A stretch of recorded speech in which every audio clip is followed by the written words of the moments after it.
इससे पहले जो हमारे 14 अगस्त को जब देश की आज़ादी 15 अगस्त को होने वाला था और हमारे बहुत सारे ऐसे स्वतंत्रता संग्राम सेनानियों ने देश की आज़ादी के लिए अपने प्राणों को न्यौछावर किया। बहुत सालों तक हमारे देश अंग्रेजों के गुलाम में था। आज़ादी जब मिला और आज़ादी मिलने के बाद ऐसा एक घटनाक्रम हुआ, धर्म के आधार पर देश का बंटवारा हुआ और उस बंटवारा में करोड़ों करोड़ों लोगों ने घर द्वार बेघर हुए, उनकी जानें गई, बहु बहनों की इज्जत लूटी गई।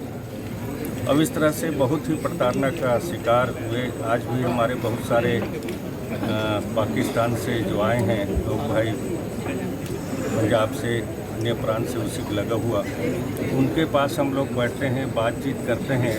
उन लोग बताते हैं कि उनके पूर्वज किस तरह से वहाँ से आए, कैसे फटे पुराने मैला कूचा पैदल चलकर बड़े मुश्किल से पहुँचे और आकर शरणार्थी के रूप में बसे।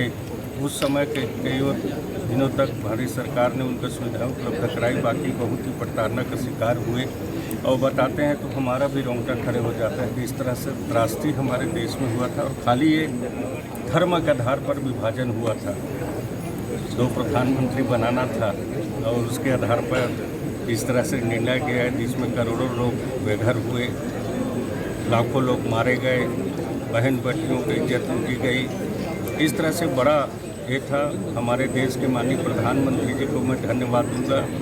उन्होंने स्वतंत्रता दिवस के एक दिन पहले जो विभाजन हुआ था उस दिवस को स्मृति दिवस के रूप में मनाने का उन्होंने निर्णय लिया और हम लोग आज उनको जो हमारे इस कायराना पूर्वक हरकत में जो शहीद हुए, वीर गति को प्राप्त हुए, मृत्यु हुए, जिनको तकलीफ झेले, उनको याद करते हैं, उनकी स्मृति के रूप में हम मनाते हैं।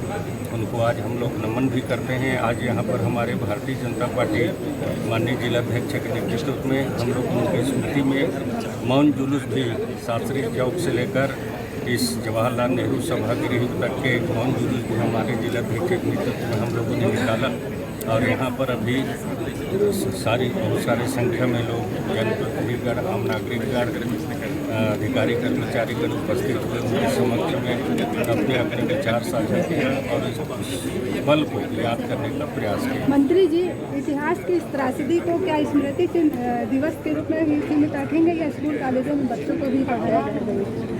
देखिए, देश के माननीय प्रधानमंत्री जी ने इस 11 वर्षों में अनेकों ऐतिहासिक निर्णय लिए हैं, तो ये विषय बड़ा उभर का है।